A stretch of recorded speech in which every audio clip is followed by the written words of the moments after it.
Estamos hoy aquí los dos editores de este número especial que salió en Papeles del CEIC, titulado Migrantes y Refugiados, enfoques sociopolíticos y visuales en el documental contemporáneo. Entonces estamos Fernando Bayón y yo, que soy Pilar Rodríguez, y bueno, yo quería contar que esta colaboración pues nació en realidad en 2018, ¿verdad? Cuando a Fernando y a mí nos invitaron a participar en esta misma revista, en Papeles del CEIC, no como editores, sino como autores de un artículo que escribimos entre los dos, que se titulaba Ficciones de inmunidad en dos películas europeas sobre la inmigración.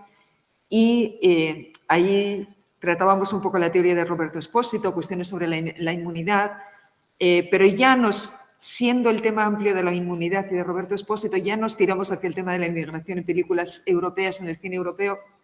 Y cuando llegó esta ocasión, pues ya decidimos que esta vez íbamos a seguir por ahí, pero ampliándolo al tema de las personas refugiadas también, ¿no? ¿Por qué? Porque pensamos que las experiencias migratorias hoy en día están configurando nuevas formas de pertenencia y de reconfiguración de las identidades europeas y nos parecía importante hablar de temas ligados a la inmigración y a las personas refugiadas. También lo hicimos sabiendo que contábamos con personas que saben mucho sobre el tema, que llevan muchísimo tiempo trabajando sobre esto, como tenemos aquí a Trini, ¿verdad?, que nos va a hablar luego, que tiene una larga trayectoria sobre este tema. Conocíamos personas como Isolina Ballesteros, que es otro de los referentes claros sobre cine de inmigración en Europa, y luego pues sabíamos que teníamos muchas personas con las que podíamos contar. Y gracias a eso pues creemos que el número ha merecido mucho la pena y que el resultado es muy, muy, muy bueno y que merece la pena leerlo. Los artículos dan respuestas a tres ejes principales, que son los ejes en torno a los cuales se articulan los artículos, ¿verdad? Uno es la revisión crítica y teórica y nuevos conceptos en torno a la inmigración y a las personas refugiadas. Entonces, la teoría sobre la inmigración y las personas refugiadas no para de avanzar, ¿no? Entonces, ahora estamos hablando de posmigración, que es algo que analizamos en el capítulo introductorio. ¿Qué quiere decir? ¿Por dónde van las nuevas teorías, los nuevos conceptos y, sobre todo, a qué responden? Porque, como decimos en la inmigración, pues en la introducción no basta con ponerle un prefijo a algo para que signifique, ¿no?, para que tenga significado, sino que tiene que haber un avance real en el conocimiento que creemos que sí se está dando. Bueno, el segundo eje, en grandes términos, es el de los desplazamientos y el impacto en los países de acogida. Y el tercer eje es el de dar nuevas formas de visibilidad y de formación de una conciencia crítica en las audiencias europeas. Entonces, yo le voy a dejar ahora a Fernando que cuente un poco sobre el libro, luego vamos a leer los artículos y como tenemos la suerte de contar con algunas de las personas que han participado, pues estas personas nos van a hablar de sus propios artículos brevemente también. Muchas gracias, Pilar. En primer lugar, yo quiero efectivamente agradecer a todo el conjunto de autoras y autores que habéis participado y hecho posible este número monográfico. La iniciativa de Pilar, quiero llamar la atención también, ha obedecido a un proceso que creo que ha sido muy productivo desde el principio. Detrás de este número hay algo que no es visible directamente para el lector, pero que creo que tiene tanta o más importancia que el resultado en sí mismo, y es el proceso, la metodología que se ha seguido. Esto no ha sido meramente una serie de encargos o el sometimiento a un proceso de revisión estricta por pares de una serie de artículos lanzados aquí al espacio de productividad científica. Ha sido un auténtico proyecto, casi cuidado por esa curadora que ha sido Pilar, y yo he tenido el gusto de poder acompañarla y aprender en este proceso, que nació desde unas jornadas, recuerdo también alojadas en el campus de San Sebastián, donde las autoras y los autores nos reunimos para contarnos nuestras ideas, para cruzar nuestras ideas. Eso fue para mí tremendamente productivo. Es decir, esto ha sido un campo crítico y cruzado de ideas en torno a dos entornos de pensamiento que creo que hay que pensar juntos y pensar críticamente juntos. La importancia sociopolítica de las movilidades de personas, las figuras de los refugiados o de los migrantes, y el régimen de visibilidad de esas personas, especialmente tal y como es gestionado por lo audiovisual contemporáneo. estos dos entornos que resulta que no habían sido aproximados en un monográfico de esta naturaleza en castellano. Y creo que ahí radica una de las señas de identidad, de las perspicacias, por así decir, y de las originalidades y propuestas de este número. Que después este número esté avalado por, como no podía ser menos, por un carácter inter o transdisciplinar, que el marco teórico al que remite es tremendamente heterogéneo, pero no por ello disperso, forma parte también, repito, del ADN de la propuesta. Sí, hay algo de los resabios y de los paradigmas biopolíticos y securitarios con que Occidente y Europa en concreto se parapeta para gestionar, visibilizar o invisibilizar a las personas refugiadas o migrantes, y por ello puede que haya un cierto pozo de la filosofía política o de los conceptos políticos de alguien como Roberto Espósito o en otro distancia Néstor García Canclini o Giorgio Agamben. Pero después aquí hay creo yo, hay una necesidad de dar actualidad a ciertos conceptos. Y el hecho de arrimar esas dos esferas, la esfera del documental contemporáneo, que en sí mismo se está reformulando a sí mismo y perdiendo quizá parte de su rigorismo y aparente pureza, y el documental ahora se convierte en un fenómeno también de reflexión sobre la visibilidad de estas personas, sobre la visibilidad de los márgenes y de las marginaciones sociales, que está en un punto crítico fascinante, el documental como género en sí mismo. Aproximar a ese género, conjunto de géneros, con un fenómeno, conjunto de fenómenos como es el de las movilidades de personas, creo que nos ha ayudado y ha empujado al número a moverse en un territorio, pues, casi habría que decir impuro, híbrido, donde aparecen paradigmas nuevos como el concepto de postmigración o de sociedades postmigratorias, que no significa instalarnos en ningún tipo de utopía donde la migración, sus retos, sus problemas y conflictos hayan quedado superados, sino precisamente reflexionar crítica y colectivamente sobre los procesos migratorios y sus derivadas, intentando deconstruir las polarizaciones con que normalmente siempre pensamos el régimen de la movilidad humana, el régimen de inclusión, exclusión, el régimen de lo nuestro y lo que no es nuestro, de la autoctonía y la extranjería, etc. Y pensarlo además en múltiples niveles. Bien, creo que por lo tanto por ahí va algunas de las propuestas más interesantes. Pensar con el documental contemporáneo las nuevas formas de registrar la verdad de los márgenes, que eso obliga al propio género documental a pensarse a sí mismo, sus facultades, sus poderes y sus límites. También poner en la picota los esquematismos políticos, la redistribución del campo de lo político, la construcción y sus exclusiones del vínculo social. Y también volver a reflexionar a través del régimen de la mirada, que es el documental, cómo construimos e imaginamos la pertenencia. Creo que todo eso está dado, además, de una forma, las autoras que nos van a seguir en esta exposición podrán dar fe de ello, de una manera testimonial, pero no incurriendo en un mero subjetivismo, no incurriendo en las falsas dicotomías de historia versus memoria, objetividad versus subjetividad. Un testimonio que es personal y al mismo tiempo es político, que es individual y al mismo tiempo es comunitario. Esto puede ser un mínimo común denominador de todos los trabajos concitados en este monográfico, ponen en el centro la experiencia de las personas. Están narrados desde ese centro neurálgico que es la experiencia de las personas. No necesariamente traumática o desgarradora o trágica, con que a veces se melodramatiza y no se le hace ningún favor a las experiencias de la movilidad, no escondiendo sus dificultades, no escondiendo sus crisis personales, pero siempre haciendo ver lo otro, haciendo ver ese suplemento colectivo que viene demandado por la experiencia, por cada experiencia de cada persona. Yo creo que eso también es algo que une al conjunto de las propuestas. Pero bueno, hasta aquí, digamos, por lo que corresponde a esta breve introducción a las editoras de este número, creo que es el momento para que las personas que lo habéis hecho posible podáis tener la palabra. ¿Te parece, Pilar? Sí, bueno, yo voy a hacer un repaso breve de los artículos que se incluyen en este monográfico, ¿no? Entonces, bueno, tenemos a dos personas que colaboran desde Estados Unidos, que viven en Estados Unidos y por eso no nos acompañan porque la diferencia horaria no les permitía estar aquí.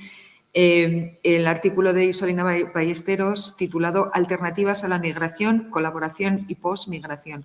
Origen de Maribel, origen película, el documental Origen de Maribel Sánchez Maroto y Ana Pastor y No nacimos refugiados de Claudio Zulián. Y por otra parte está David Curry, que escribió sobre la inmigración en el foco, voces e identidad a través de la videoserie documental alemana Germania. Bueno, desde Cataluña hemos tenido otra aportación muy interesante, cuyos autores están dando clase, como tanta otra gente, a estas horas, ¿verdad?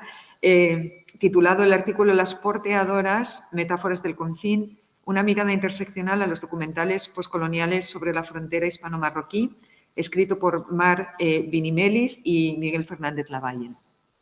Bueno, y tenemos la suerte de contar... de aquí, de la Universidad de Deusto, aunque no nos pueden acompañar hoy, Concha Maiztegui, Stixen S. Sumaga e Itziar Gandarias escribieron Construyendo relatos sobre procesos migratorios desde prácticas artísticas colaborativas. Y sí tenemos la suerte de contar con el resto de autoras que están aquí, de autoras y de Gorka, que también nos acompaña hoy. Entonces, yo voy a pedir a Gorka, a Trini y a Miren que suban aquí y que nos cuenten, que nos digan el título de sus artículos y que nos cuenten un poco sobre ellos. Y después María Marcos y Pablo Calvo de Castro, que están conectados, nos hablarán también sobre el artículo que incorporaron. Ellos trabajan en la Universidad de Salamanca y así que hemos tenido, además de interdisciplinar y colaborativo, hemos tenido también geográficamente una colaboración bastante buena. Así que venga, adelante.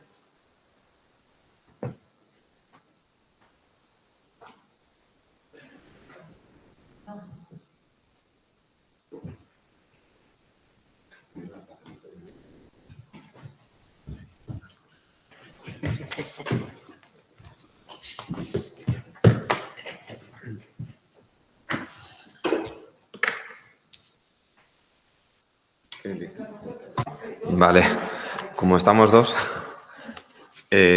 bueno, nosotros, que aquí estamos, Trinidad, Vicente y yo mismo, y además de Encarnación La Espina, Anita, que es otra de las compañeras del instituto que no puede estar hoy aquí, bueno, pues nos encargamos un poco de desarrollar este artículo que lo titulamos Acogida e integración de personas refugiadas, una mirada desde los documentales, ¿no? Sí quería, antes de comenzar, yo creo que agradecer a Pilar y Fernando, que eran los editores de este monográfico, que nos cursaron la invitación y que aceptamos gustosamente, porque bueno, llevamos ya varios años trabajando sobre la cuestión de cómo se acoge y cómo se integra, lo que quiera significar eso, ¿no?, a las personas refugiadas en España, en Euskadi, ¿no? Y bueno, pues le llevábamos reflexionando sobre ello, sobre el sistema de acogida, sobre las dificultades, sobre el tema competencial entre las diferentes administraciones, también el papel de la sociedad civil y sobre todo, bueno, pues qué se estaba haciendo en materia de sensibilización, ¿no?, y de involucración a la población, a la ciudadanía en general, ¿no?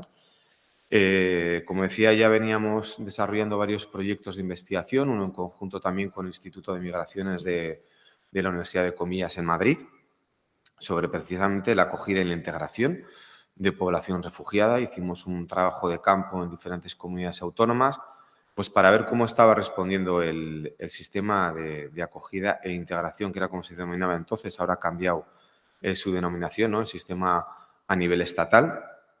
Y sobre todo a lo que a nosotros nos interesaba era cuál era el papel de las entidades subnacionales, los gobiernos autonómicos, los municipios, las diputaciones en este proceso, ¿no? Obviamente hay unos pasos que dependen del Gobierno central, pero hay otra serie de iniciativas que complementaban al sistema desde los ámbitos subnacionales. Entonces hicimos un trabajo conjunto ahí con los colegas del Instituto de Migraciones y también con el Servicio Jesuita de Migrantes. Y bueno, pues llegamos a identificar alguna serie de fallas o de elementos a mejorar, ¿no? También hicimos otro proyecto en el marco de unas iniciativas de la Diputación Foral de Vizcaya, que fue una de estas entidades subnacionales que desplegó una serie de medidas para complementar lo que se llevaba haciendo del sistema de acogida e integración, y en concreto con un proyecto un programa llamado Goyabe, que precisamente lo que pretendía era involucrar a los agentes sociales que ya venían operando en el sistema de acogida e integración, así como a otros, ¿no? Porque fundamentalmente lo que se encargaban un poco de los agentes sociales era de los pasos iniciales, ¿no? Y a nosotros nos interesaba un poco poner el foco en el papel de la ciudadanía, en el papel de los agentes sociales, en esa parte de integración o de acompañamiento más sociocultural y no tanto en la parte más jurídica normativa, ¿no? Y bueno, pues ahí desarrollamos otro proyecto que se centró pues, fundamentalmente en cuáles eran las aportaciones que hacía el programa Goyabe a todo ello. Y en ese marco es en el que surgió la invitación de Fernando y de Pilar y nos pareció muy interesante, bueno, pues ver un poco cómo se estaba abordando la cuestión de la acogida y la integración de personas refugiadas desde los documentales, ¿no? Y bueno, pues ahí hicimos un planteamiento, nos lo aceptaron y aquí estamos hoy. Y bueno, no voy a entrar yo en la parte del artículo porque bueno, le voy a dejar a Trini que sea un poco la que desarrolle o la que os presente algo del contenido del artículo y anime a quien nos esté escuchando pues a acceder a papeles del CEIC y que lo lea y que obviamente, pues bueno, con los comentarios que quiera realizarnos, pues aquí estamos dispuestos a escuchar. Bueno, Gunón, buenos días. En primer lugar, yo también quiero comenzar agradeciendo la invitación de papeles del CEIC y especialmente la invitación de las personas no que editaron, de Pilar y Fernando, porque cuando nos llegó esta invitación, como bien ha comentado Gorka, nosotros llevábamos ya un recorrido, las 3 personas que hemos escrito el artículo, analizando concretamente el tema de la acogida y la recepción de personas refugiadas. Pero este artículo nos planteaba un reto a los 3 y era el hacer el análisis precisamente desde esa mirada documental. Y este era un gran reto, no era un reto pequeño. Y en ese sentido también creo que tenemos que agradecer ese acompañamiento, ¿no?, que comentaba antes Fernando, ese seminario en el mes de julio que para nosotros fue estupendo y muy esclarecedor y sobre todo en el que sentimos, ¿no?, ese acompañamiento y ese calor y ese empuje y ese estamos aquí para lo que podéis necesitar, que para nosotros era muy importante, ¿no?, porque nos estábamos adentrando, pues como digo, en un camino, en un entorno, ¿no?, hasta ahora desconocido. Pero bueno, que lo hicimos eso sí con mucho gusto, ¿no? Y bueno, y en el marco que acaba de señalar Gorka, pues nosotros nos planteamos ver cómo a través de los documentales se estaba representando para el conjunto de la ciudadanía pues esta llegada de personas refugiadas y cómo se estaba, qué es lo que se estaba planteando desde esos documentales, ¿no? Qué visión o qué enfoques. Entonces, bueno, lo que hicimos fue primero elegir, para nuestro estudio de caso, elegimos 2 países, Italia y España. También, pues esto se debe a las características de este trío que hicimos, pues porque Encarnación Laspina es italiana, entonces controlaba muy bien podía hacer ese análisis, ¿no?, mejor que nosotros, ¿no?, desde el italiano. Y nosotros elegimos España porque era el contexto en el que veníamos, además, como señaló Gorka, haciendo nuestros estudios, ¿no?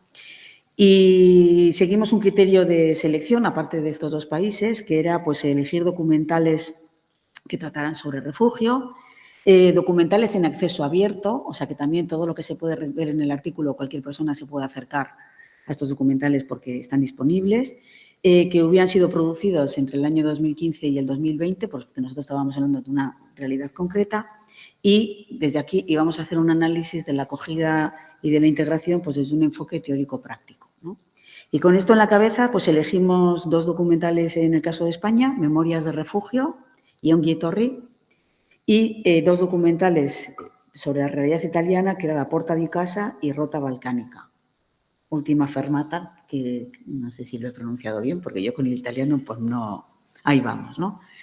Y entonces, elegidos estos documentales, los visionamos y lo que hicimos fue tratar de ver unos cuantos aspectos que considerábamos relevantes. ¿Qué actores sociales aparecían reflejados? por otra parte, con qué enfoque principal, o sea, cuáles eran los puntos clave abordados, si el documental se centraba más en origen, en tránsito o en destino, o sea, cómo reflejaba, ¿no?, este recorrido que hacen las personas refugiadas y también qué aspectos destacaban concretamente de ese proceso de acogida. Y, por último, queríamos ver si se resaltaba alguna concepción de acogida e integración, porque también al comienzo del artículo nosotros hacíamos un aporte teórico, ¿no?, sobre las diferentes maneras de acoger o de integrar o qué esto puede significar o dónde está el debate y ver si esto también tenía algún reflejo en los documentales. No voy a entrar en las conclusiones porque para eso hay que leer el artículo, pero como ha dicho Gorka, sí que vamos a estar abiertos a recibir cualquier tipo de comentario porque, como digo, los documentales están en abierto, o sea que cualquier persona sabiendo, ¿no?, qué es lo que queríamos estudiar, pues yo creo que puede leer cuáles han sido nuestras aportaciones y también puede establecer un diálogo con los tres autores, que desde luego estaríamos encantados de que esto no sea un punto final, sino que sea un punto y seguido. Muchas gracias.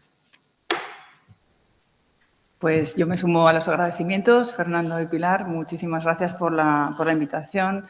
He leído algunos de los artículos, pero estoy deseando terminar de leer el monográfico porque las propuestas son súper interesantes.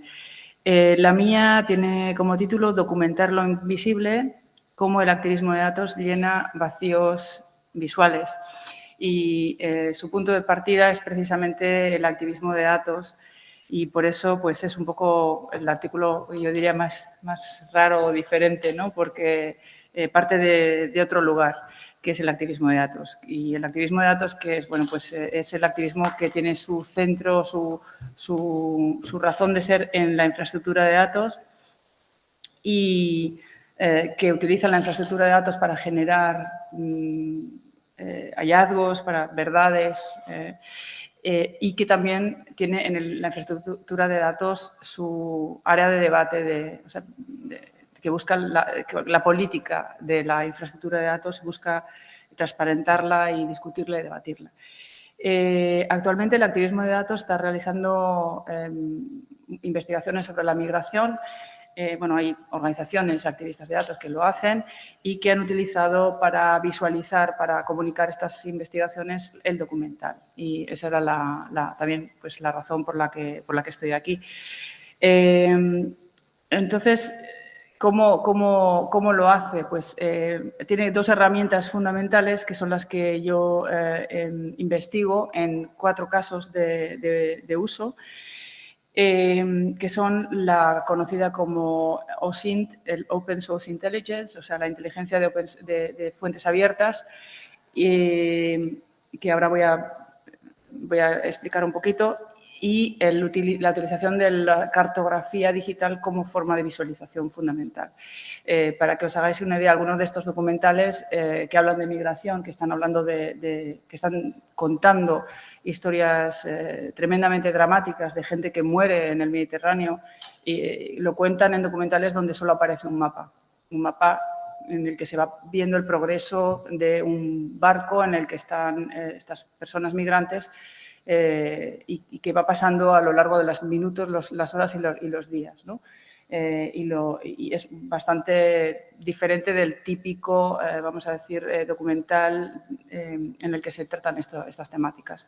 Apenas ves rostros humanos y lo que ves son visualizaciones de datos, documentos, etcétera, etcétera. Me fijo en cómo hacen esto 4 organizaciones.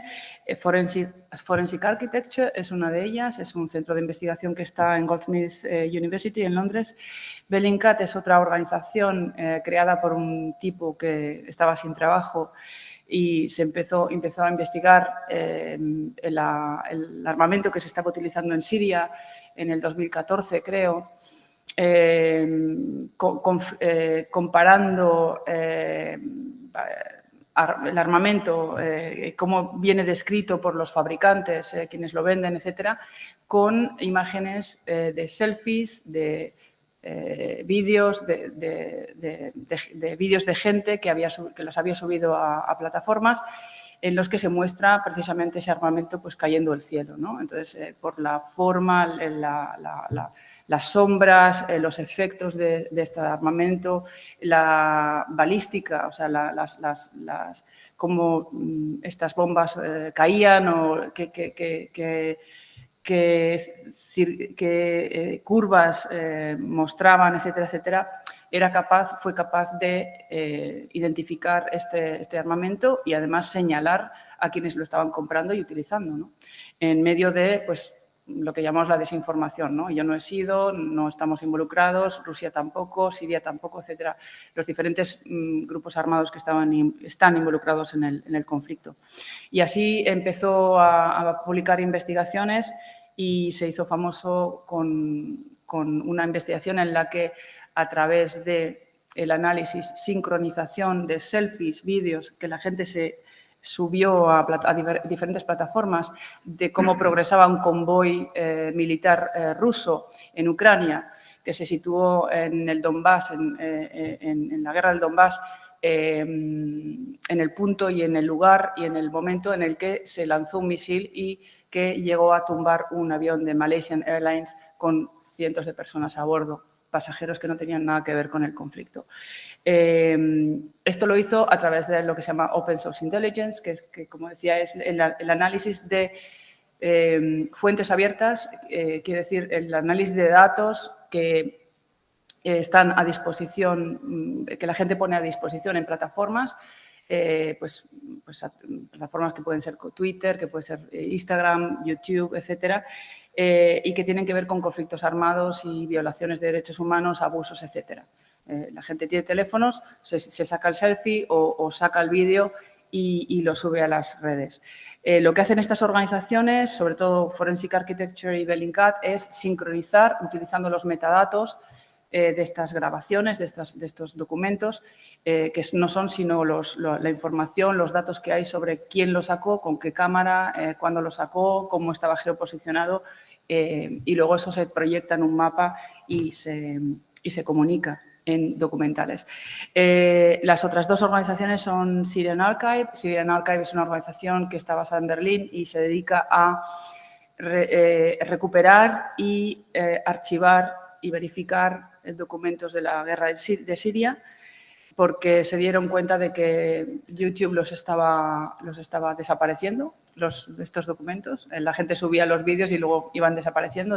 Han desaparecido cientos de vídeos de la guerra en Siria, y lo que esta organización se dedica a verificar que son auténticos. Utilizan todo tipo de metodologías, desde la transcripción de los audios, la identificación de los dialectos, la ubicación de los vídeos, la geoposición de los vídeos a partir de las líneas del paisaje, de los árboles, de los minaretes, de los edificios. Sitúan el vídeo también en el tiempo, a través de las sombras, cómo se proyectan. O sea, tienen una serie de tecnologías y los archivan para que puedan ser utilizados en el futuro en procesos judiciales, que sirvan como evidencia en procesos, ¿no? Y luego está la activista María Salguero, que es la primera activista en México que empezó a mapear los feminicidios en México. La fuente de información es pública también. Ella empezó a crear este mapa en el que realmente contaba en el sentido de contar y de relatar, ¿no? Las víctimas del feminicidio, sus victimarios, dónde, cómo, cuándo había sucedido cada desaparición, cada asesinato, se pudiera verificar o no, etcétera. Fue la primera que, a través de este mapa, al comunicar esto con un mapa, contó un fenómeno que estaba sucediendo de forma sistemática, porque hasta el momento, pues, este tipo de asesinatos o desapariciones se trataban de forma pues caso por caso, ¿no? Como si fueran anécdotas individuales, ¿no? Y el mapa de María Salguero, pues, dio una idea del panorama, de la envergadura, de la magnitud del fenómeno, ¿no? Creo que hay como 90.000 personas desaparecidas en México, concretamente. y la mayor parte hay hombres y mujeres, pero hay mayoritariamente mujeres, y la mayor parte de los asesinos no se sabe quiénes son ni por tanto han pagado por sus crímenes. Entonces, comparo estas prácticas desde el activismo de datos y también lo comparo con la tradición que tiene el cine, el documental, de contar y de visibilizar el asesinato, la masacre, la desaparición. Y toda esa tradición que ha sufrido diversos vaivenes y hasta llegar a la generación del evento, ¿no? Qué se considera evento y qué no se considera evento, ¿no? Lo vemos hoy en día, por ejemplo, se ha hablado mucho pues, de Ucrania versus Siria, ¿no? O sea, qué es evento, qué desaparece de las agendas, cómo se cuenta, qué se cuenta, qué queda invisibilizado, qué queda visibilizado, etc. Y cómo el activismo de datos está ayudando a visibilizar este tipo de invisibilidades, ¿no? Yo sí que tengo algunas conclusiones y tal, pero sí que las voy a exponer muy brevemente, porque una reflexión que hago es que el activismo de datos ha logrado, vamos a decir, influir sobre otras disciplinas, por ejemplo, el periodismo. Existía el periodismo de datos antes que el activismo de datos y, de hecho, el periodismo de datos nos ha enseñado muchísimo sobre cómo visibilizar los datos, ¿no? Es pionero en esta arena. Y, a su vez, ha sido influenciado por el activismo de datos. De hecho, la sincronización de vídeos, este tipo de prácticas, se hace habitualmente en grandes instituciones como la BBC, The Guardian, y también en nuestro ámbito también se hace de forma más bien anecdótica, pero también se hace. Lo que no se ha conseguido frente a las grandes propuestas del cine, del documental, para visibilizar la invisibilidad del pasado, ¿no? Y me refiero, por ejemplo, pues, a cómo se ha tratado, por ejemplo, de visibilizar el Holocausto cuando no quedaban tantas imágenes o sea, si tú comparas las imágenes que quedan del Holocausto con la magnitud, ¿no?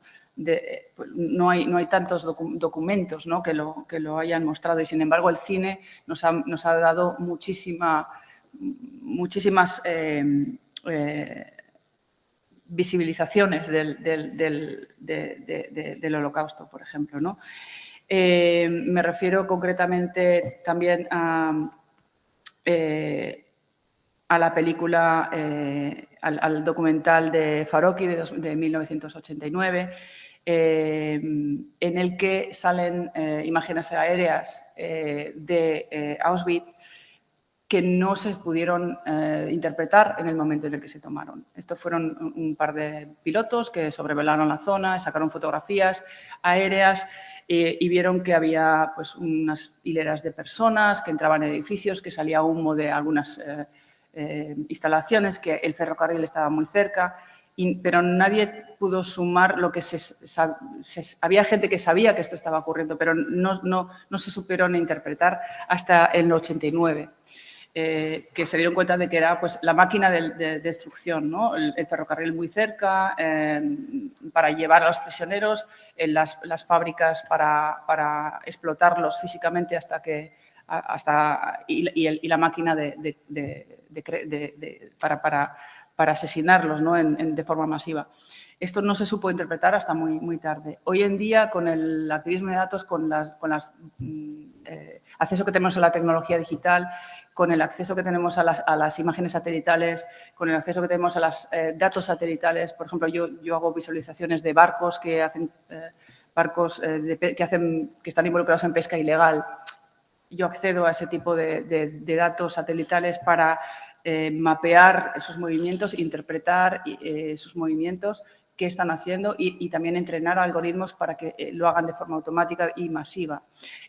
Hoy en día esto no ocurriría, ¿no? Lo que ocurrió en la Segunda Guerra Mundial con el Holocausto, porque tenemos unas herramientas potentísimas y que están al servicio del activismo de datos. Pero una de las conclusiones a las que yo llego es que el documental todavía no se ha dado cuenta de las posibilidades que ofrece estas herramientas, ¿no? Para contar todavía cosas. Están viniendo propuestas del activismo de datos que vamos a decir que incursionan en el documental como una manera de salir de los círculos habituales del activismo y contar cosas a más gente y ampliar públicos, etcétera, pero del documental todavía no está viendo ese viaje de vuelta, o por lo menos yo no lo he podido determinar, de ver las posibilidades que ofrece el análisis de datos, la visualización de datos para contar también cosas, ¿no? Hay muchas críticas también sobre cómo se hace esto, especie de tecnoentusiasmo, lo que consigue también es, se crea una distancia muy grande entre el sufrimiento que se está contando y quien está viendo esto. Es una de las críticas que se hace al activismo de datos, ¿no? Esa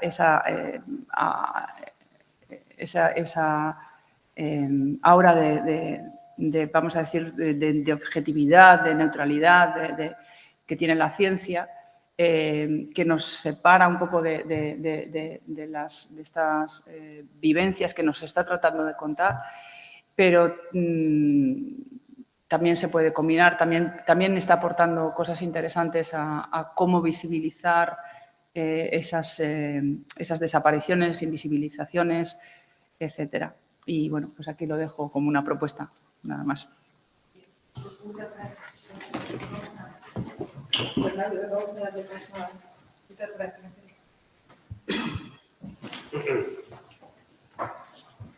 Bueno, vamos a dar paso entonces a María y a Pablo. Queremos decir que ellos contribuyeron con un artículo, pero también María con una de las 3 reseñas que acompañan al número, ¿verdad? Venga, María, adelante. Bueno, buenos días a todos y a todas que estáis allí. Sentimos mucho no poder estar allí presentes, pues nos encantaría estar en San Sebastián, donde me han dicho que hace mejor tiempo que ahora mismo en Salamanca y podríamos irnos después a tomar algo y reunirnos, que además fue maravilloso cuando nos reunimos en esa jornada que organizasteis y pudimos pues entablar porque a veces nuestro trabajo es como muy solitario, trabajamos con nuestros libros, nuestras películas, nuestras movidas, ¿no? Y no nos conocemos unos a otros y el encuentro al que nos invitasteis, pues para mí fue muy enriquecedor porque pude conocer a gente muy diferente que trabajaba temas, además que muy diferentes a que hago yo, ¿no? Y que te abren como miradas, como el tema, por ejemplo, de Miren del Big Data, que a mí me pareció súper interesante, o las propuestas de Trini y demás. O sea que nada, muchísimas gracias. Yo siempre me uno, siempre que Pilar me pide algo, pues me lanzo de cabeza con ella y pude conocer a Fernando también en esa reunión y descubrimos lazos en común, así que bueno, todo magnífico y genial. Quisiera por eso daros las gracias también a Papeles del CEIC y a Gabriel Gatti por el trabajo que han hecho en la edición, a María, que también trabajó en la edición y que ha sido un proceso maravilloso. A mí siempre me tira Pilar, siempre que dice algo Pilar y me propone algo, yo digo que sí y yo se lo propongo siempre a Pablo, que también me suele decir que sí, generalmente. Nosotros venimos trabajando juntos desde hace muchos años, Pablo ahora hablará de nuestras investigaciones. Como bien decía Pilar, yo participo también en el monográfico en una reseña de un documental que a mí me parece un documental maravilloso de Elena Taberna, que es una de las grandes, para mí, cineastas españolas. En serio, ¿no? Porque es una persona que se embarca en ficción, se embarca en documental y domina ambos lenguajes, ¿no? Y para mí el documental de Varados es una mirada diferente a esas personas, ¿no? que tienen que dejar su casa, su tierra, su vida, para emprender un nuevo viaje, pero que encima no llegan a ningún sitio porque la legislación hace que se queden en tierra de nadie, ¿no? Y ese documental de Elena Taberna a mí me parece magnífico para poder ver esa otra realidad de la inmigración y de los refugiados, esa gente que se queda, en este caso en Lesbos, y que no pueden ni iniciar una vida ni separarse de la vida anterior. Así que yo les invito a todos a ver Varados, a disfrutar, si se puede disfrutar de Varados, y sobre todo porque yo entiendo el cine y el documental por extensión, igual que Pablo, como una forma de abrir nuevos debates, de abrir nuevos temas, de poder hablar sobre el mundo que nos rodea. Y yo, de verdad, muchas veces a través de los informativos no entiendo la realidad que nos rodea y necesito esa ficción, ya sea en formato argumentativo o no argumentativo, para poder comprender el mundo y poder situarme en él, ¿no? Entonces, Varados es un documental de obligado visionado, yo creo que para todos aquellos que buscamos algo más en esta vida, en este mundo, y que queremos que la sociedad evolucione, porque al final el trabajo que nosotros hacemos es de ver películas, de analizarlas, no hacemos como cosas trascendentales o no curamos enfermedades, ¿no? Pero yo creo que sí que damos pistas para entender el mundo. Y ahora, centrándonos en el artículo, que Pablo me dijo que sí, nosotros venimos trabajando desde hace muchos años en la Universidad de Salamanca, ahora los dos, él antes en la Universidad de Medellín y antes en Salamanca, así que está bien que retorne, sobre el documental, ¿no? Entendemos que el documental, además, es como el hermano menor de las películas, ¿no? de la ficción, ¿no? Como el hermano pequeño, pero sin embargo debemos recuperarlo y debemos hacer que sea el hermano mayor, porque el cine nace del documental, ¿no? Y evoluciona después. Para nosotros venimos trabajando desde hace muchos años, como decía, con documentales que hablan sobre la memoria, la recuperación de la memoria, sobre cómo se trabaja la memoria y el no lugar o otros temas, ¿no? Como la violencia y demás desde el lenguaje audiovisual y cómo lo hacen cada uno de los directores. En este caso, cuando Pilar nos ofreció participar en este monográfico, pensamos sobre qué podíamos hablar del documental. Y había un documental en el que nos apetecía muchísimo trabajar, que era este que hemos utilizado, de Parábola del Retorno, de Juan Soto, en el que analizábamos el documental desde la óptica de los estudios culturales y el lenguaje audiovisual para hablar de eso, o para poder profundizar en eso de la recuperación de la memoria, de la mirada de la autorreferencialidad del director y cómo utilizamos o cómo se utiliza el lenguaje audiovisual para hablar de estos temas. Si te parece, Pablo, puedes continuar con el análisis propio del documental. Buenos días a todos. Sumarme a por demasiado publicar porque ha sido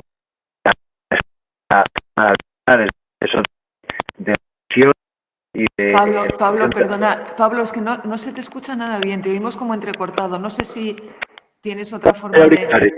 Sí. A ver, vale.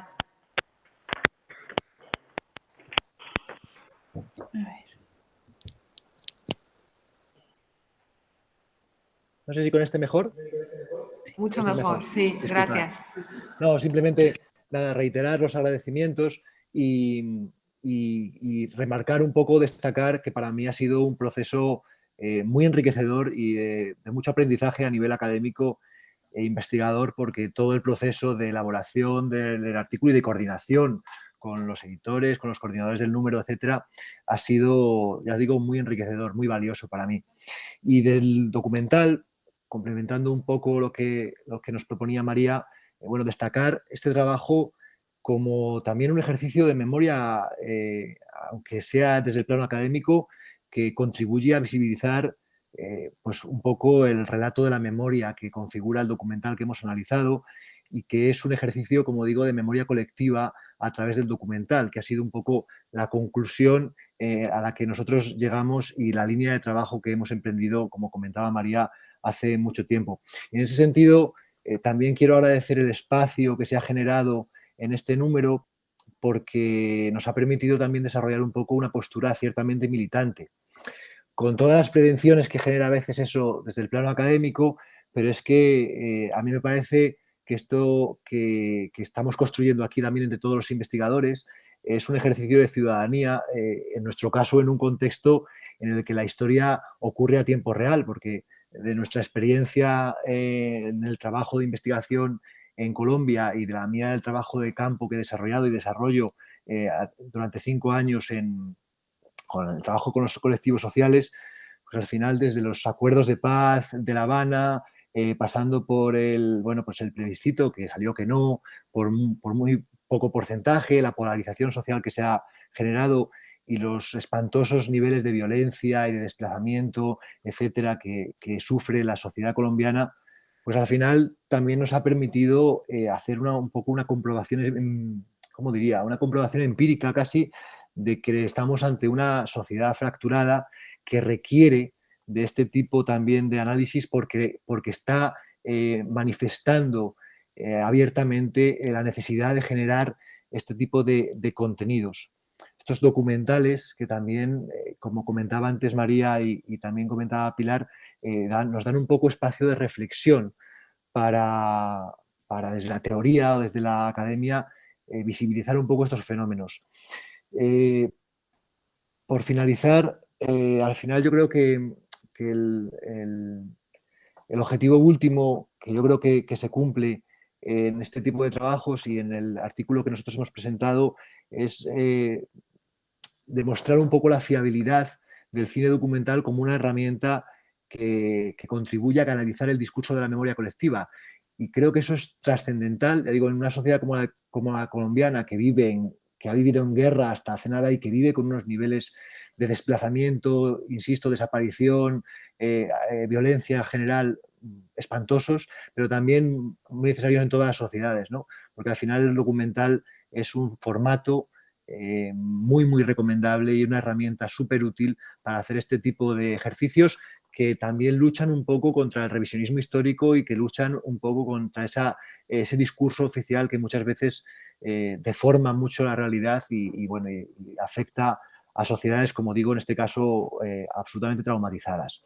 Simplemente nada, agradecer el espacio y también estos espacios en los que nos podamos conocer, aunque nosotros sea de manera telemática, ojalá en próximas ocasiones sea ya también, como decía María, con un entorno más informal y que podamos compartir también un poco del buen tapeo que hay en San Sebastián.